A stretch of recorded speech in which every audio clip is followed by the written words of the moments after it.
ولا حتى أجناسه. الست هند نوفل ذهبت إلى الإسكندرية، وهناك بالمناسبة كانت جالية كبيرة جدا، وكانت الإسكندرية لا تقل أهمية عن القاهرة. وتذكروا أن الأهرام عندما أنشئ أولا في الإسكندرية قبل أن ينتقل إلى القاهرة. وحتى جورج زيدان عندما جاء إلى مصر عمل محررا أو مصححا في الأهرام عندما كانت في الإسكندرية، وبعد ذلك استقل ثم أسس الهلال بعد ذلك. هند نوفل بإصدارها مجلة المرأة كانت تؤسس لحضور حديث لقيمة المرأة ومكانتها في المجتمع. كانت المرأة بالمعنى التقليدي امرأة لا يراها غير زوجها. هند نوفل كتبت عن كل المفاهيم الحديثة الخاصة بالمرأة وتحررها وتحريرها في الوقت نفسه، وكانت بذلك يعني مطورة لأفكار قاسم أمين الذي صدر بآسف مش مطورة، مبشرة بأفكار قاسم أمين الذي جاء بعد ذلك. شأنها في ذلك شأن لبنانية أخرى جاءت من جبل عامل اسمها زينب فواز. وزينب فواز ألفت أيضا في الروايات، ولها أكثر من رواية في ذلك الوقت كانت تبشر فيها بالمكانة الجديدة للمرأة التي هي من المفترض أن تكون مكانة مساوية للرجل. هذا باختصار بعض تأثير المثقفين اللبنانيين في الثقافة المصرية. ولا شك أنهم استطاعوا أن يضعوا بصماتهم وأن يؤسسوا مع الطليعة المصرية كل ما نتحدث عنه الآن من أفكار الاستنارة ومن أفكار النهضة ومن أفكار الدولة المدنية الحديثة. ظل هذا التأثير قائما وباقيا ومتفاعلا إلى أن توقف مشروع النهضة. متى؟ على وجه التحديد مع انقلابات العسكرية العربية الذي بدأ يتوالى بعد الانقلابات السورية، ومن ثم بدأ العالم العربي يدخل في مرحلة جديدة إلى أن جاءت الحقبة التي يسميها بالحقبة النفطية التي كانت وبالا على العرب، لأنها قد حملت معها مشروعا وهابيا آخر حريصا على أن يهدم النهضة التي بناها المثقفون المصريون والمثقفون اللبنانيون. هل يمكن أن نستعيد هذا المشروع النهضوي والتنويري؟ أنا أعتقد أن هذا ممكن، ولكن بصعوبة شديدة جدا وبتكاتل وتكاتف جديد بين طليعة المثقفين في لبنان وطليعة المثقفين في مصر. والسلام عليكم. شكرا. دكتور عماد أبو غازي، التزمت بالوقت يا أستاذ مكرم. عندك هاي يا فندم.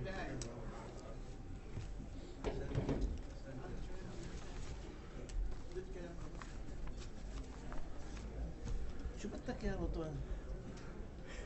صباح الخير. سأحاول أن أرجع إلى الوراء كثيرا.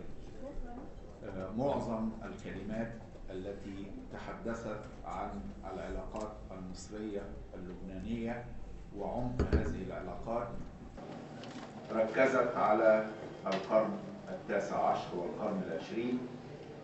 أشار الأستاذ مكرم محمد أحمد في تقدمته للجلسة إلى قدم هذه العلاقات في عصر الحضارتين المصرية والفينيقية واستيراد مصر لأشجار الأرض لاستخدامها في صناعة السفن المصرية ولجذورها في توابيت حكام مصر.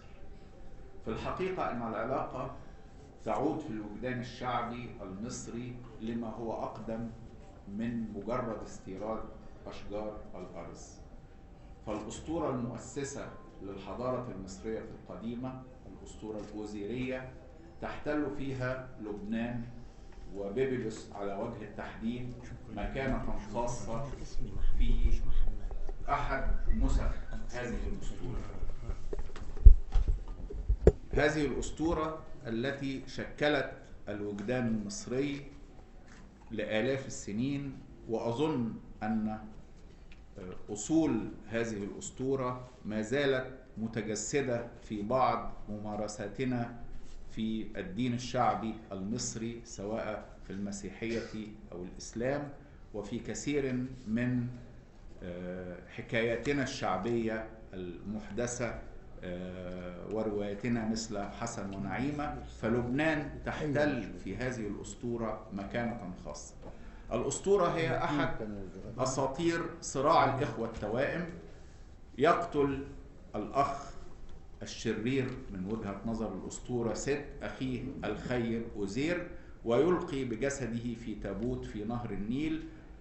يذهب التابوت عبر نهر النيل ثم عبر البحر المتوسط إلى شواطئ فينيقيا، فتحتضنه شجرة أرز في لبنان، وتطوف زوجته إيزات أو إيزيس محولة نفسها إلى طائر بحثا عن جثمان زوجها لتعيده إلى الحياة.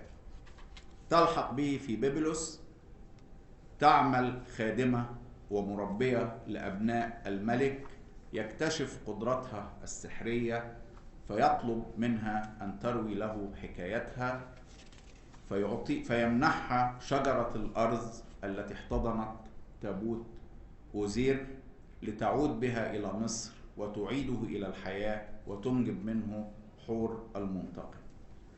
في هذه الأسطورة تحتل لبنان ومدينة جبيل أو بيبلس على وجه التحديد مكانة خاصة في العقل المصري منذ أقدم عصور الحضارة المصرية. مرحلة أخرى بين الأسطورة والحقيقة قرب نهاية الحضارة المصرية القديمة، وبعد أن تخلص المصريون والفينيقيون من موجة من موجات الاحتلال الأشوري، تقوم أو تتجدد علاقات وثيقة بين مصر في ما نسميه العصر الصاوي في أواخر الحضارة المصرية القديمة، وبين فينيقيا في مشروع للاستكشاف البحري استفادة من خبرات الفينيقيين في الرحلة البحرية وفي صناعة السفن. تتحدث المرويات عن هذه الفترة عن رحلة مشتركة مصرية فينيقية في عهد الفرعون نخاو الثاني، تبدأ من شواطئ البحر الأحمر عند منطقة السويس الآن، لتتجه جنوبا وتعبر باب المندب وتدور حول القارة الإفريقية لتعود سفنها من مضيق هرقل ومضيق جبل طارق فيما بعد، وتعود إلى شواطئ مصر الشمالية في مروية تتحدث عن اكتشاف الفينيقيين والمصريين معا لرأس الرجاء الصالح قبل الاكتشاف الأوروبي بعدة آلاف من السنين. الانتقالة الثالثة إلى مرحلة ما قبل نهاية العصور الوسيطة في القرن الرابع عشر الميلادي، عندما ساهم في تأسيس الثقافة المصرية في هذه المرحلة والكتابة التاريخية في هذه المرحلة علم من أعلام التاريخ، ليس في مصر وليس في التاريخ العربي فقط، ولكن في الكتابة التاريخية في العصور الوسطى، هو تقي الدين المقريزي. تقي الدين المقريزي يعرف كمؤلف لخطط القاهرة المعروفة باسم المواعظ والاعتبار بذكر الخطط والآثار، والتي تعد عملا من الأعمال المرجعية المهمة لكل دارس للحياة الاجتماعية والثقافية في مصر في عصر المماليك قرب نهاية فترة العصور الوسطى في تاريخنا. تقي الدين المقريزي هو لبناني الأصل، وفد جده من بعلبك. من بعلبك لا من بعلبك. بعلبك بس بعلبك الآن من لبنان، كانت من الشام. هو ما كانش فيه شام وقتها، ولا ما كانش فيه شام وقتها يا دكتور رضوان ولا لبنان، كانت كلها حاجه واحده. من بعلبك. تقي الدين المقريزي علامه من علامات الفكر المصري في مرحله العصور الوسيطه، ويعد بكل المعاني هو عمدة المؤرخين المصريين والعرب، وإن كان هو بمعنى من المعاني تلميذ لعبد الرحمن بن خلدون، إلا أنه التلميذ الذي تفوق على أستاذه بمجموع مؤلفاته الصغيرة التي وضع فيها منهجية حقيقية لدراسة التاريخ الاجتماعي والاقتصادي، ونجح في تطبيق هذه المنهجية، وهو ما لم يحققه أستاذه.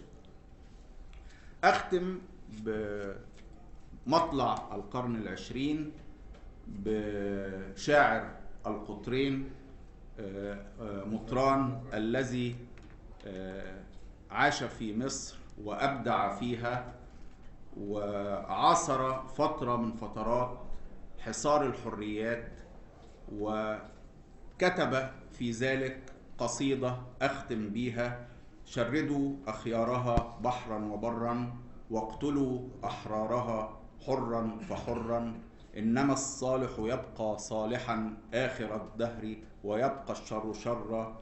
كسروا الأقلام هل تكسيرها يمنع الأيدي أن تنقش صخرا، قطعوا الأيدي هل تقطيعها يمنع الأعين أن تنظر شذرا، اطفئوا الأعين هل إطفاؤها يمنع الأنفاس أن تصعد زفرا، اخمدوا الأنفاس هذا جهدكم، وبه منجاتنا منكم، فشكرا. شكرا. أولا بشكر الدكتور عماد، وطبعا الشكر أولا للعمل السابقة للدكتور جابر يعني، ومن المتأكد أيضا أن الدكتور أنطوان سيف يعني هيتبع سابقيه، وأعتقد أنه هو هيكلمنا عن معنى أن تكون مثقفا عربيا اليوم. شكرا حضرة الرئيس. أعتذر بوجودي بهذه الجلسة لأنني مضطر أن أسافر الساعة 3 بعد الظهر بضرورات طارئة إلى مكان آخر. تمسك الإرادة عن البوح عن مسوغات خياراتها، تجهد في تعرية ذاتها من سمات المشاعر التي لها في الأذهان العامة محيا الانحياز، ولاجتناب الإغراق في الأنانية المذمومة والانعزال المرذول عن الجماعة، ذهب البعض إلى حد اعتبار الإرادة مصدر ذاتها، حرية مطلقة متفلتة من كل الشروط. مع هذه الإرادة ها نحن نتسلل إلى تأله غير معلن اختار له الصوفية عبارة الإنسان الكامل، وأطلقنا عليه نحن تسمية المثقف، ومحضناه تعاليا معرفيا يميزه عن سائر القوم، ومقدرة للتبصر في أحوالنا البائسة عموما، ووهبناه عقلا أسطوريا يصد به عنا غوائل الدهر، وساعدنا هو على تكوين هذه الصورة عنه. والبعض من سيئي المقاصد يقول إنه هو من سرب هذه الملامح عنه، غير دار بأن ثمنها من تحميل المسؤولية في حال الفشل في رفع الدين، وهي الشائعة سيكون عليه باهظا. زاد في خضم هذا الالتباس عكرا كون ثقافتنا العربية الحديثة، وقد تكون بذلك حالة نادرة بين الثقافات الأخرى، جعلت مفهومي الثقافة والمثقف مولدين حديثا من مصدر لغوي عربي واحد. هذا التلازم الدلالي بين المفهومين آل إلى خصوصية في الرؤى والتطلعات الفكرية العربية إزاء هذه المسألة النظرية المفصلية على وجه الخصوص. فالمثقف العربي وهو ظاهرة حديثة في ثقافتنا، إن في لفظها أم في تصورها، استبقى مضمرة سمة العقلاني intellectual التي تسمى بها المثقف الغربي، مجتنبا ترجمتها الحرفية، ولكن مع تشبثه بركائزه النظرية وبخاصة تبعاتها في المواقف والسلوك. إلا أن هذا الربط في المصدر العربي بين الثقافة والمثقف، بخلاف ما نجده في اللغات الأخرى بين كلمة intellectual التي عربناها مثقف وكلمة culture أو culture التي عربناها الثقافة، أضفى على المثقف العربي التباسا آخر وثقلا آخر، إذ جعله استنادا إلى المعاجم العربية القديمة التي تفسر دلالة هذا المصدر ثقف بثقف الرمح المعوج، أي التصويب والتقويم والتهذيب، جعل تاليا المثقف بالقاف المفتوحة مثقفا بالقاف المكسورة، أي معلما تقليديا يمتهن ثقف اعوجاج البشر والطفل خصوصا، أي جعله مستقيما كالرمح القابل للطعن السديد والأكيد بعدما كان ذا طبيعة معوجة. كثيرنا لا يتنبه وربما لا يأبه إلى أن هذا المثقف العربي له تاريخ في ثقافتنا العربية الحديثة، فهو لم يعد ذلك المتعلم القديم الذي كان يتميز بمعرفته المكتسبة من بطون الكتب القديمة وبخاصة مهارته في القراءة والكتابة، حينما كان يستعصي فك الحرف على الكثرة الكاثرة من بني قومه الغارقين في الأمية الألفبائية، والتي لم يقض عليها في مرحلة الدولة الوطنية العربية اللاحقة انتشار المدارس رويدا وقرية دون قرى، والجامعات الوطنية، وانتشار البطالة أيضا. ولكن من يكون هذا المثقف إذن؟ المعرفة الأكاديمية وحدها ليس بمقدورها تحويل المتعلم إلى مثقف، لا بالتدرج ولا بالتماهي. التميز بالإبداع في العلوم والفنون والأداب، إذ هي شروط ضرورية لإطلاق صفة المثقف، إلا أنها ليست بالتأكيد شروطا كافية. ما من معاهد أو كليات عندنا أو عند سوانا لتخريج مثقفين كما تخرج اختصاصيين. الإبداع في مجال الاختصاص ينتج خيرا عاما محليا وربما إنسانيا، ولكن لا بد من تجاوز موضوع الاختصاص إلى إطلالة أوسع أكثر فعالية في تاريخ الجماعة، وأكثر فعالية في إشاعة مزيد من العدل والجمال والتقدم لرأب الصدع الأخلاقي العام والظلم في بيئته. أحاول أن أختصر. فأن تكون مثقفا عربيا اليوم يعني أن تجعل في رأس مهامك إيقاف الحروب الداخلية في الوطن العربي فورا بكل الوسائل الديمقراطية الفكرية والإنسانية، موقفا يتقدم بالأسبقية على التزامك السياسي إزاء هذه الحروب.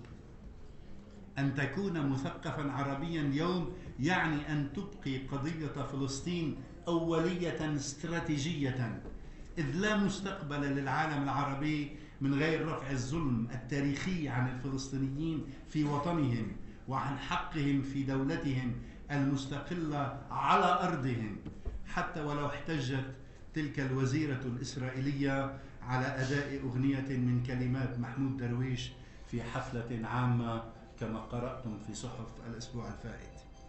أن تكون مثقفا عربيا يعني أن لا تسقط قلق الجواب عن السؤال الذي لا يزال منذ قرنين يتمتع براهنية لجوجة. لماذا هم تقدموا ولا يزالوا يتقدمون، ولماذا نحن متخلفون متفاقمون لتخلف تخلفنا؟ أن تكون مثقفا عربيا يعني أن تستقرب على الرغم من كل الانتكاسات والهزائم العربية، بل بسببها أن تستقرب النهضة العربية المقبلة بأمل كبير غير واهم وبفرح عارم، وأن تضاعف عنادك بأنها هذه النهضة على مرمى رغبة صادقة من إشعاعات الروح الوطنية النقية، كما شعر بها يوما الطهطاوي وبطرس البستاني. حتى ولو وقعت في ساحة وغى مكتبك كما جورج زيدان اللبناني المصري مرصعا بمجلته الهلال وبروايات تاريخ الإسلام وتاريخ التمدن الإسلامي، التمدن البديل عن الحضارة التي باتت عند أحفاده ونحن منهم الثقافة. هذه الثقافة الحاضر الأكبر والضائع الأكبر. وأن لا تنسى تاريخ آداب اللغة العربية، وأن لا تقنط من واقع أن كل تلك الإنجازات الحديثة الصابة في المطاف الأخير في المدى الواسع للعروبة الثقافية وللإسلام النير لم تشكل لجورجي جواز سفر وبطاقة عبور إلى التدريس في جامعة القاهرة التي كان من أعتى الدعاة إلى إنشائها. أن تكون مثقفا عربيا اليوم يعني أن لا تشك مطلقا بأن لك في كل بلاد العرب وخارجها أترابا من كل الأعمار، الصغيرة أكثر من الكبيرة، وهي قوة مضمرة وآمال نائمة بانتظار من يشيلها من ثباتها، وأنك تتعامل معها كأن لا حدود في الجغرافيا ولا في السياسة، تمتطي معها حصان اللغة العربية الأبيض نحو كل الآفاق الرحبة، راسمين ملامح ثقافة متجددة على الدوام، وبأن لا جدوى من انسحابك من سعة المجال العام كما سماه هابرماس. أن تكون مثقفا عربيا اليوم يعني أن تعرف بالعمق أن الطريق الأسلم إلى مشاركتك في السلطة السياسية وهي حق لك وواجب هو الضغط الديمقراطي المنظم، وهو الأجدى والأقل كلفة على الوطن وعلى الجميع، وبأننا كائنة ما كانت السلطة السياسية وهوية القائمين بها يمكننا بالضغط الديمقراطي وحده أن نبني ديمقراطية بالمحاكاة وبوسائلها العديدة والعنيدة والمبتكرة دوما. وأن تعلم أن الرد المجدي على سلطة تستخدم القوة المفرطة الوحشية إزاء مواطنيها ليس بمحاكاتها بالعنف وبالوحشية. وتعرف أيضا أن الدولة العربية التي يجب تمييزها دوما عن السلطة الحاكمة راهنا هي إنجاز حداثي علماني. هذه الدولة التنظيمية كما يقول عزيز العظمي نشأت في القرن التاسع عشر، وكانت هي عامل الدفع الأساسي في تاريخ الحداثة العربية، فزرعت بذورا مؤسسية وثقافية وفكرية واجتماعية كانت عماد تاريخنا الحديث حتى اليوم، ومحطة الانقطاع مع الماضي. ماضينا في الدولة السلطانية والانفصال عنه، ثم الاندراج في زمنية التاريخ العالمي خصوصا في مجالات التشريع والتربية وبنى الثقافة والفكر، وإنتاج فئة جديدة من المثقفين المدنيين أسهموا في علمنة الفكر على صورته الصحيحة. وبأن هذه الدولة العربية الحديثة التي أزاحت إلى الأبد الدولة السلطانية هي إنجاز حداثي لافت وإن كان ناقصا ينبغي تطويره باستمرار وعدم التنازل عنه. هذا الإنجاز هو اليوم في خطر داهم من قبل القوى المعادية للديمقراطية والعلمانية وقيم الحداثة غير المسبوقة كالمساواة الإنسانية الكاملة بين البشر بصرف النظر عن الفروقات في الدين والمذهب واللغة والعنصر والجنس بين الرجل والمرأة والجهة. أن تكون مثقفا عربيا اليوم يعني أن لا تقبل بالحد من حرية الرأي تحت أي ذريعة وبالاعتقال والسجن، وأن تدين علنا كل تعذيب جسدي أو نفسي تلجأ إليه مؤسسات السلطة الحاكمة أو تبيحه أو تتغاضى عنه من غير ردع ولا عقاب وإن كان مصدره غيرها. أن تكون مثقفا عربيا اليوم يعني أن تقبل بأن آراءك وتلك التي تحبذها لا يجوز السعي إلى فرضها على الآخرين. أن تكون مثقفا عربيا اليوم يعني أن تعي موقعك في التاريخ وأن تروز التزامن الصريح والصحيح بين ثقافتك وثقافة من يسبقك، وألا تتصرف في زمنك وكأنك في زمن تال أو في زمن ولى. فرصة بس المداخلات. يلا، فالتقدم والتخلف لهما مقياس نسبي. نسأل على الآخر. أن تكون مثقفا عربيا اليوم يعني أن تتواضع في دورك وأن تقتنع بأن الثقافة العربية المنشودة ليست بالمقام الأول نتاج مثقفين، بل عمل واسع شامل كل العاملين وكل المفكرين وكل المبدعين وكل المدافعين عن الحياة الإنسانية نساء ورجالا الذين هم مع ذلك الأكثر عرضة للظلم والاستغلال. ولك أن تشاركهم هذا الأمل فترسم معهم ولهم الدرب المتعرج الطويل إليه، فترفع بذلك ارتيابا كبيرا بهوية المثقف العربي. وشكرا. شكرا. الوقت متاح لعدد من المداخلات. المداخلة 3 دقائق من فضلك. بدي سمير ببعث لك اياها. استاذ سمير أيوة. لا مؤاخذة يا أستاذ سمير. يا أهلا يا فندم. أستاذ سمير أنا مش موجود عندي في مش موجود في البلد. أنا متأسف جدا. لا يا فندم، لا لا اتفضل. اهو اهو هم تشوف. عايزين يوقعوني معاك يا أستاذ سمير. جايبين لي النسخة. اتفضل يا أستاذ سمير. شكرا يا استاذ مكرم. باعتباري اخر المتكلمين وخوفا من المنصه يعني يعني انا سوف اقول لازم ابص على البتاع. حاضر. معلش الاداره سيئه بتاع المؤتمر. لا لا لا. مداخلتي هي جزء من مداخله كبيره. مداخلتي هي جزء من مداخلة كبيرة حول دور المثقفين المسيحيين في مصر ولبنان واجتهاداتهم الفكرية واللاهوتية. لكن الحقيقة قبل ما بدأت العمل في هذا الجهد يعني حاولت أفهم سر العلاقة الوثيقة العميقة الحارة بين مصر ولبنان الحقيقة. ورصدت بشكل أساسي 3 مراحل أساسية، في كل مرحلة تجد فيها مصر ولبنان في حالة تكاد تكون متقاربة ومتشابهة. المرحلة الأولى هي مرحلة الحراك المتزامن في منتصف القرن ال19، اجتماعي قاعدي على المستوى الشعبي تجاه القطاع المركزي والقطاع الطائفي، وثقافي نخبوي، وطرح مجموعة من الأسئلة تكاد تكون واحدة في محاولة الاستقلال وفي محاولة التحرر الاجتماعي والاستقلال من سطوة الدولة العثمانية.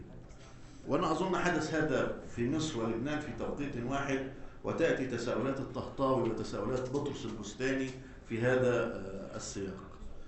وهتجد في الأدبيات يعني يكاد تكون في يعني مساحات متقاربة من التساؤلات ومحاولة الإجابة عن هذه التساؤلات. فكان الهم الحضاري الذي انشغل به الطهطاوي وبطرس البستاني كل رواد مرحلة النهضة بعد ذلك حول قضايا الهوية والعدالة وبناء الدولة الحديثة والتجديد المعرفي والعلمي ومواجهة الاستبداد، كلها قضايا انشغلوا بها رواد النهضة في مصر ولبنان. وكان مقابل ده في نوع من الحراك الاجتماعي، ودي مسألة في غاية المهمية لابد من الانتباه إليها، لأنه ده بينقلنا للمرحلة التالية لما حدث نوع من الانتقال بين مصر ولبنان. وهنا في الأدبيات اللي تعاملت مع هذا الموضوع دائما بتستخدم تعبير هجرة الشوام أو هجرة اللبنانيين أو الهجرة، تعبير الهجرة. وأنا في ظني يعني مع الوقت لابد أن احنا نتجاوز تعبير الهجرة، لأنه الحقيقة بتعبير مسعود ظاهر بعد ذلك حدث نوع من التمركز والاندماج في كل من مصر ولبنان، وبالتالي تعبير هجرة يبدو لي أصبح يعني لابد من يعني أنا فكرت في تعبير آخر، لأنه لقيت أنه في مرحلة لاحقة ونتيجة للتمركز والاندماج أنه أصبح الأمر هو نوع من الانتقال بين مصر ولبنان، يعني في إطار مساحة حضارية ممتدة. الأقرب بقى يعني ألا نقول هجرة ولكن نقول انتقال بين مصر ولبنان في إطار مساحة حضارية ممتدة تنقسم أو هذه المساحة يتم تقاسمها بين الجبل والبحر والوادي والنهر إذا جاز التعبير. والحقيقة في هذا الإطار بنكتشف بعض الأمور الدالة كمؤشرات، ويعني يمكن البحث فيها لاحقا بالتفصيل.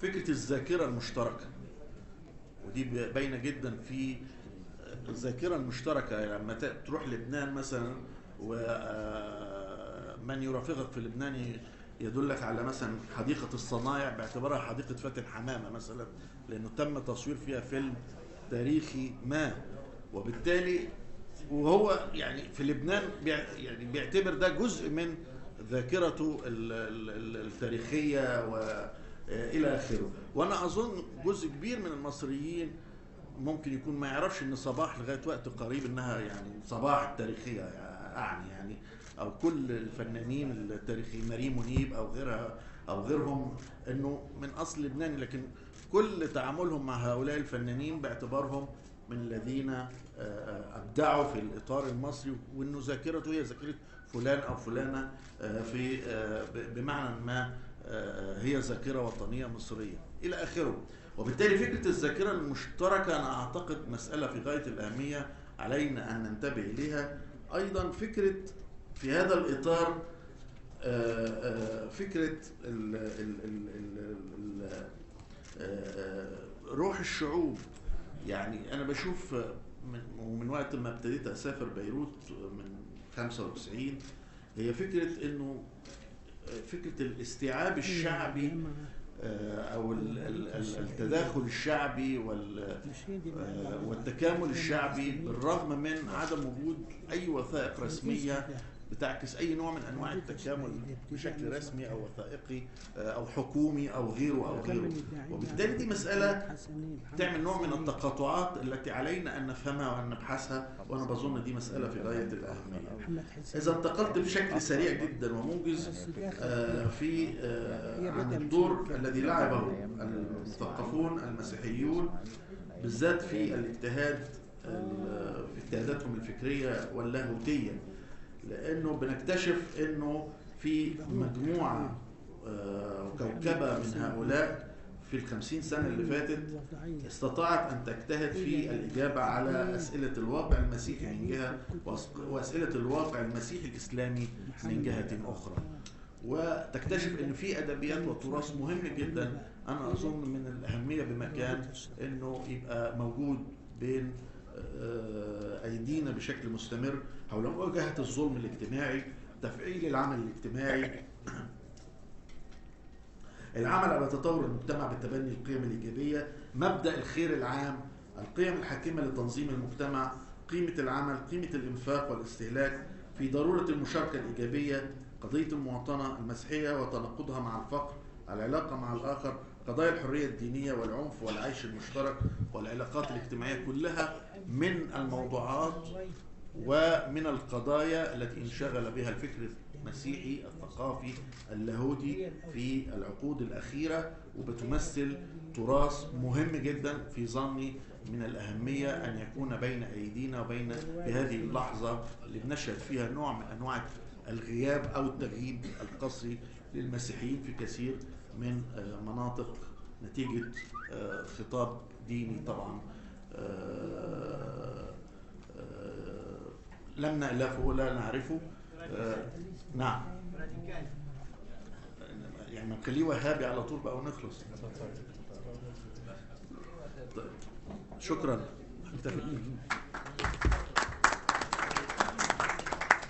أعتقد الفرصة متاحة لعدد من المداخلات.